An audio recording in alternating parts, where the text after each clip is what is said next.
course, people will try and squash you immediately for no reason. No reason. So you're just starting, or let's say you're coming back to music, right? You're coming back to it with no ego.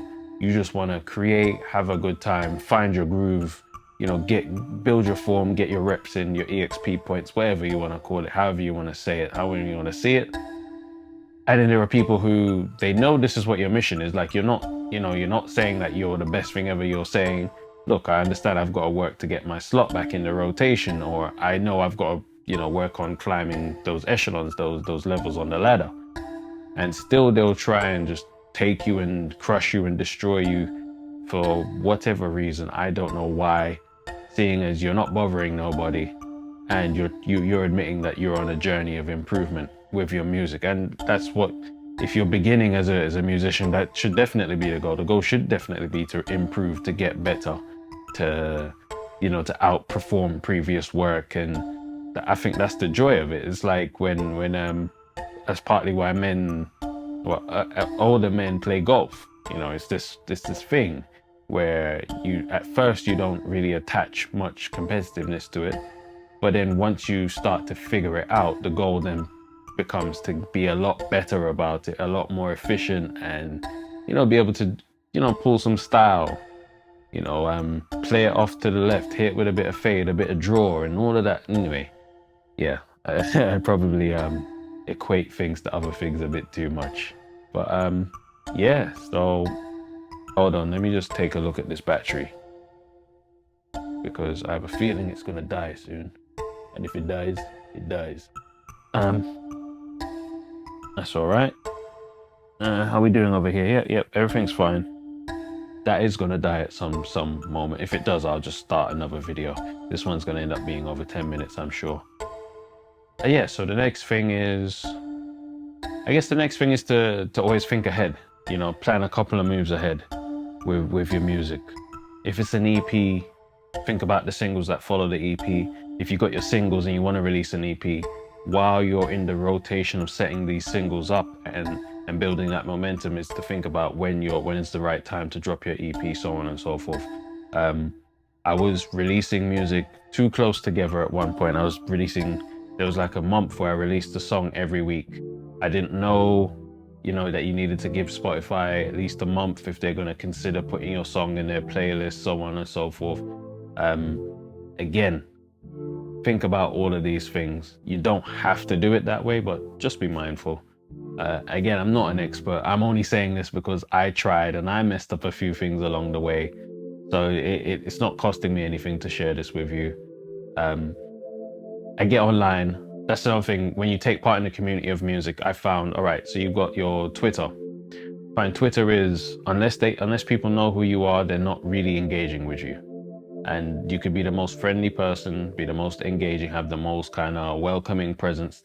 They're not bothered. I think Twitter is like for fandoms. Instagram is, wow. Instagram is a bit more cutthroat. You can meet a lot of people, you can get interactions with a lot of people, but similarly, they can be quite, people will aim for your head if you don't agree with it, the whole internet thing, you don't agree with what everyone else is saying, then they'll come for you, and they'll come for you in a real way, and they'll try and target stuff like your music, which makes me laugh because, like I said, I'm very self-aware. I know what I'm doing correctly at the moment, and I know what I can improve on. So it doesn't really bother me if someone feels like, oh, your music's not this, your music's not that, especially in comparison to the person whose opinion you don't agree with. I'm like, well, if they've been doing music 10 years and I've been doing it 1, I would expect that their music is better than mine. Otherwise, that's, So yeah. Reddit is a very supportive community. So out of all of the ones I've mentioned so far, I think Reddit is the best one. You can join those feedback groups where people, they enjoy listening to music first. Even if it's not finished, they'll give you an opinion on it. So you can set up like a private YouTube or private SoundCloud, whatever it is, a private, wherever you put your song up, share it, people will listen to it and tell you what they think and kind of point you in the right direction if you're stuck. So yeah, Reddit is I found that to be a really cool place. One of my friends told me about that, and I won I won an indie Grammy, which was quite cool for reggae music. I thought, that really touched me. I was like, you know what, that's beautiful. That came at a very, very important time. Facebook, I don't really use. Facebook is more pay to play. Like they stifle everyone's interactions, much like they throttle it on Instagram as well. But still, Facebook is pretty bad at that. YouTube, it pays so badly, and you're opening up yourself to being copied a lot on YouTube. But still, it's one of those. It's the platform where you have the largest potential for like spontaneous growth.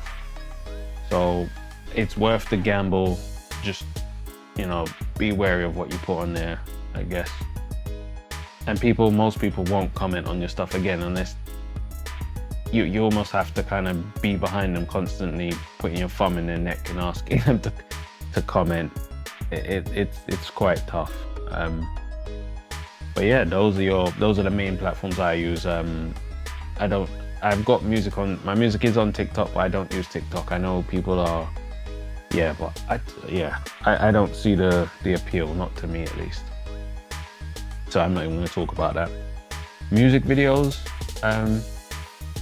I realize people can be quite forgiving with music videos, so long as they're very simple, like to understand. When I tried going a bit higher concept, people weren't necessarily ready for that. So the hard jam video, they didn't really get it. It's like a roller coastery trip through what it feels like inside to be hearing and experiencing this energetic mood and an energetic sound. And it's like it's inside the brain, inside the nervous system, all of that stuff. But I think it just went over a lot of people's heads. So whereas other stuff, they were more like, okay, like they had more of an opinion. And in My Miss World, for instance, I didn't use a model or anyone else in there to play like a love interest and stuff, and that was driving people. I thought in my head, I was like, it would make it easier for people to picture themselves in that scenario with whoever they like if there's not this. But they're like, nope, should have had another girl in there, should I have this, should I have. So yeah, they will forgive most things if it's very simple. If it's more complicated, you've kind of got to nail it to that thing has got to be like the best video ever made type of thing. Radio and the media, when you're starting out again, most times you definitely should expect static. Most people are just they're not gonna see the vision. It doesn't sound right to them.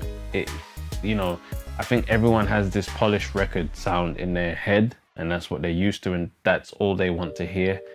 They're not looking for talent or people that they think can grow to that level. They don't care about that. They just want the very best records they can get their hands on, it seems, to me at least. Unless you have a relationship already with these particular DJs, I think that's what you'll find. That's mostly what I've noticed in a year. But my plans this year are release great content. Like I said, I'm not tethered to the film concept anymore, so I can kind of let loose, and I'm talking about my family, talking about what it's like being held down, knowing that you're talented or that you have a valid goal and ambition and no one is helping you or no one is like opening a door for you. I talk about that kind of stuff, and I talk about a few other things along the way. My EP, I can tell you the title of the EP. It's 1WPM, which could stand for One Wicked Penman, but it's a double entendre because it also, on writing terms, it stands for 1 word per minute. So that's what the EP is called. I'll put up a picture of the album art, and there's no date as yet, but as soon as there is, I'll let you know. But I hit that, time for cut out now. But for the year, like I said, performances, new music. I'm looking for that collaboration, someone that's got like the right vibe for my voice. If they want to invite me into a collaboration, I'm open to it. But I'm also looking for people to collaborate with. It's just that, again, when you're new, people give you static. No one wants to take you seriously. And I don't know. I feel like you've got to be very me instead of letting the work speak for you. It's not like if you holler at someone and ask them to listen to a track of yours to see if they'd be interested in a collab, which to me seems like a very efficient way of communicating, you'll probably get air. So, you know, don't give up, which is it's a platitude. You know, everyone will tell you don't give up, but for real, like, and the place you should never give up on is like in here, in your mind, for yourself and in your heart. Don't give up on that. You can feel like the music is beating you and take a step back if you want, but never give up on yourself, you know, and never give up on thinking that you can find a way out of whatever obstacle it is you're facing. But yeah, that's it. Happy 1 year birthday to me, the Wicked Penman. Have I got something cool to share? Yeah, let me see. I'll find it. I'll show you this, and then I really got a dip. One thing we do, give thanks, tell them what we do. So they'll take the W. I need to find somewhere to put this. Hold on, there you go. But yeah, 1 year. I look forward to what this year brings. You know, Jay Mullings, Wicked Penman. Done.